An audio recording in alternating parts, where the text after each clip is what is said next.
Hello, my name is Nigel Adams. I'm a solicitor specialising in company disputes at my firm Goodman Derrick LLP. This podcast is relevant for new and existing company directors as it covers the topic of the protections potentially afforded to them by company indemnities and insurance cover. Available on the screen are a set of slides to accompany this podcast.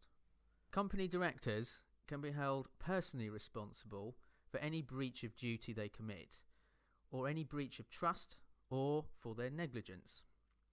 Companies are not allowed to give directors immunity from the consequences of any breach they commit, but help is at hand as the law does allow directors to receive protection by either indemnities and or insurance cover.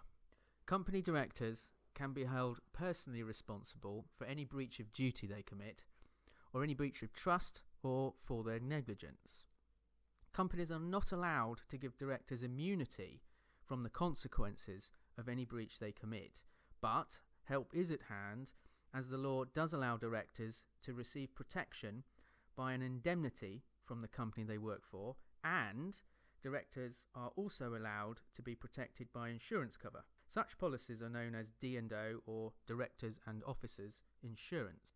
Let us now look more closely at indemnity.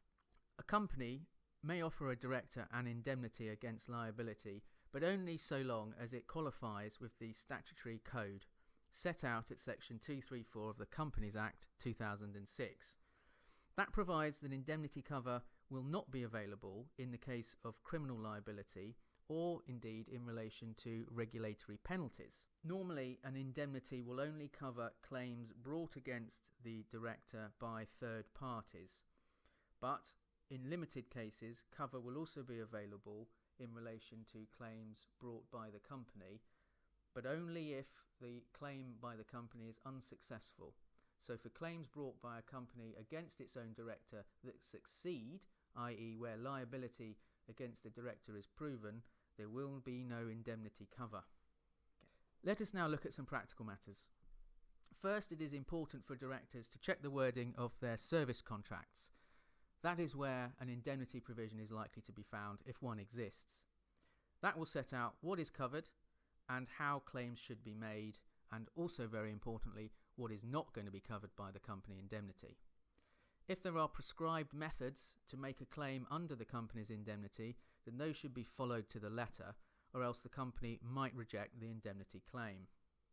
Indemnities are normally limited to those acts carried out by the director when acting within authority and in good faith. What that means is that deliberate defaults by a particular director are unlikely to be covered by the indemnity. And finally, an indemnity is only as good as the ability of the indemnifying party to pay out. So, if the company has plenty of money, one would expect it to pay out on the indemnity cover. Conversely, if the company is facing insolvency, then paying out on the indemnity may be low down the priority list, or no indemnity may be paid out at all. Let us now take a look at insurance. First, it is important to check the policy wording. The policy wording will be often very voluminous and dense, but within it will be all the relevant details required by the director to make a claim. The wording will also spell out which directors are covered under the policy. It is normal for policies to be very broad in scope, covering all types of directors, be they shadow directors or de facto directors, etc. But also covered are senior managers. Cover is usually given in the event that certain defined acts take place, i.e. negligence, breach of duty, breach of trust. And often policies will provide cover that extend beyond the life of a company. So, where a company has fallen into insolvent liquidation and an indemnity may not be provided, the insurance cover can often come to the aid of a director. But policy wording must always be checked to see that this applies. Second, let us look at what gets paid under insurance policies. Normally these policies pay out the legal costs of a director defending a claim that has been brought against him or her.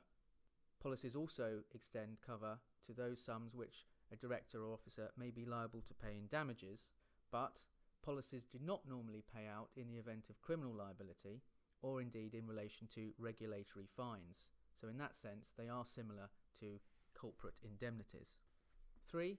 Let us look at some further issues to consider with insurance cover. You cannot expect to be covered under an insurance policy if you have been deliberately dishonest or deliberately caused the wrongful act. Policies normally only provide protection for innocent mistakes that a director has committed whilst performing their duties. We all know that insurers are keen to avoid liability where possible, and so it is relevant to consider what disclosures have been made at the outset of a policy so that an insurer is not able to disclaim liability for a failure to disclose relevant information at inception. Claims processes will also be spelled out within the policy wording and must be followed very carefully. Again, a failure to do so may invalidate the cover. Insurance also offers a potential claimant against a director with a deep pocket, and this can be double-edged. Although the director would hope to benefit from the insurance cover provided, having insurance cover can of course act as an incentive for a potential claimant to bring a claim. Thank you for listening, and be sure to look out for the next podcast from Goodman Derrick.